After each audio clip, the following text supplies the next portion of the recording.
Welcome, everybody. We're here to take note of the fact that journalism is alive and well and feisty, especially at the New York Times. Hey, did you send it? He's lying. There's two A1 meetings. 10:30 where we discuss the stories of the day, what we're going to offer. It's kind of a competition. You go in there and we fight to get on A1. We are the New York Times, and we are dictating terms. At the tender age of 31, I still had a year left to being the violent, drug-snorting thug before I found my way to this guy, the one with a family and a job at the New York Times. All right, well, here's the lead. The Times was really where I wanted to work from when I was very young. I always had this idea of the place where great things happen and were done. Oh, good, my sources are starting to come out. I don't know why anybody who's a reporter isn't on Twitter. You see him at his desk, and he just embodies everything about new media. I still can't get over the feeling that Brian Stelter was a robot assembled to destroy me.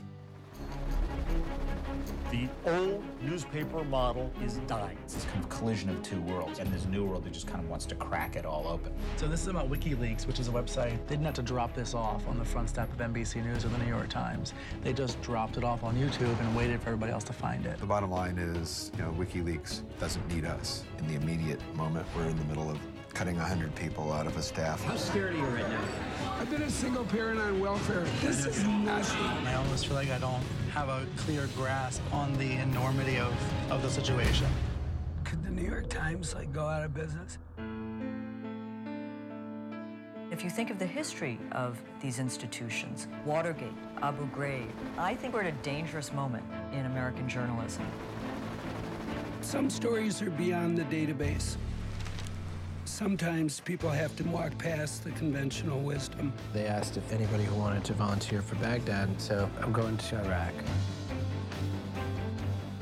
News is not dying. The Times still, I think to a remarkable degree, does set the agenda.